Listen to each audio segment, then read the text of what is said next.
Infosys IT की second largest company listed in India और also unlisted shares के अंदर भी, अनलिस्टेड कंपनीज के अंदर भी Infosys is the second largest company.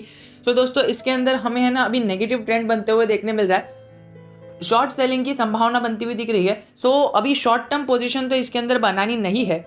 Also इसके अंदर अगर आप वॉल्यूम बेस्ड काम को भी देखोगे तो भी आपको एकदम नीचे ही दिख रहा है, आरएसआई भी आपको एकदम ही हल्का दिख रहा है, बहुत ही कम स्ट्रेंथ है, इसका मतलब ये और नीचे जाएगा। तो हमें इसके अंदर इस प्रकार की मूवमेंट शॉर्ट टर्म के लिए तो नहीं लेनी है एटलीस्ट, बट लॉन्ग टर्म वाले लोगों के लिए कुछ भी प्रॉब्लम नहीं है। लॉन्ग टर्म वाले लोगों को इसको अच्छा खासा गेन हो सकता है, बिकॉज देखिए स्टॉक अच्छा खासा भाग चुका है, एक साल के अंदर ही अच्छे खासे रिटर्न बना के दिए है। So the stock now is moving sideways. अगर आप देखो तो इतने टाइम से एक ही बॉक्स के अंदर ट्रेड कर रहा है और वहीं पर हमें इस जगह पर भी वही पैटर्न फॉलो होता हुआ देखने मिला था, लेकिन वो बहुत ही शॉर्ट टर्म के लिए था। ये देखिए, ये स्टार्टिंग में इतना पैटर्न फॉलो हुआ, फिर बाद में उसके अंदर एक जंप आया एंड देन फिर बाद में एक पैटर्न फॉलो हुआ, फिर जंप आया एंड देन ये थर्ड पैटर्न है। सो ये फर्स्ट, सेकंड और थर्ड पैटर्न इस तरह के फॉर्म होते हुए देखने मिल रहे हैं। तो दोस्तों उसकी लेटेस्ट न्यूज जानेंगे। सबसे पहले तो देखेंगे कि इसके अंदर अभी ट्रेडिंग नहीं करनी है, थोड़ा तो इसके अंदर ट्रेडिंग आप रुक सकते हो। आप एक काम कर सकते हैं, आप 13 अक्टूबर तक रुक सकते हैं। तो क्वार्टर 2 के रिजल्ट 13 अक्टूबर को डिस्क्लोज हो जाएंगे, तो आप क्वार्टर 2 के रिजल्ट का वेट कर सकते हैं एटलीस्ट, एंड देन आप कुछ भी डिसीजन ले सकते हैं। और हमने देखा कि Wipro lost the deal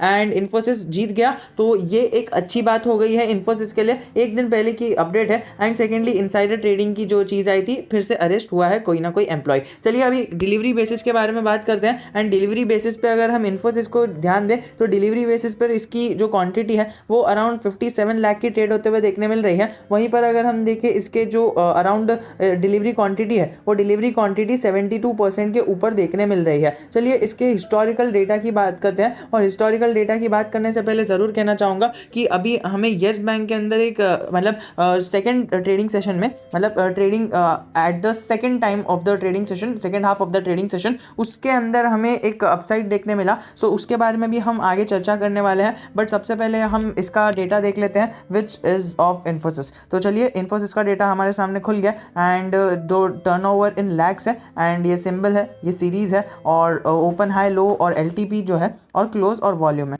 so volume देखिए हमें कम होते हुए देखने मिल रहा है, अराउंड 60 लाख का देखने मिल रहा है, जो इसके पहले वाले ट्रेडिंग सेशन के अंदर 70 लाख का था। एंड जो सेकेंडली दूसरी चीज़ इसके अंदर बनते हुए देखने मिल रही है वो है इसका चार्ट पैटर्न। चार्ट पैटर्न के अंदर अगर हम नज़र डालेंगे तो चार्ट पैटर्न में भी कई सारे लोग जो कम्युनिटी सेंटिमेंट्स में बोल रहे हैं इसको सेल करने की सलाह दे रहे हैं। स्टार्टिंग में कई सारे लोग 100% जो बाइंग की सलाह दे रहे थे, अब वो सेलिंग के अंदर कहीं ना कहीं कन्वर्ट होते हुए हमें देखने मिल रहे हैं।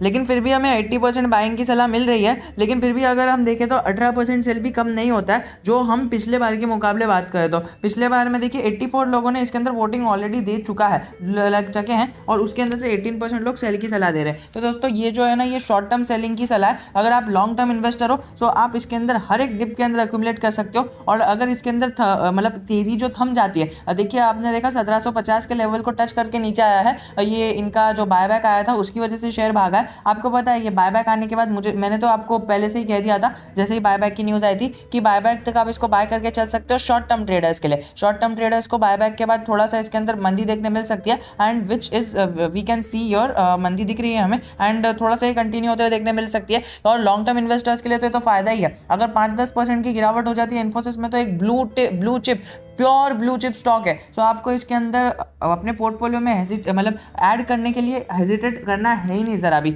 हेजिटेट करने जैसी कोई चीज़ ही नहीं है। सो दोस्तों ये इन्फोसिस से रिलेटेड मेरी बात थी कि अगर आपको इसके अंदर एंट्री लेनी है सो आप इसके थोड़ा सा वेट कर लो, थोड़ा सा कंसोलिडेट करेगा एंड देन आप इसके अंदर एंट्री ले सकते हो, वरना the trigger point can be of the results. अगर रिजल्ट्स आउटस्टैंडिंगली अच्छे आ गए तो स्टॉक ज़रूर की ज़रूर ऊपर जाने की क्षमता रखता है और ऊपर जाएगा ही।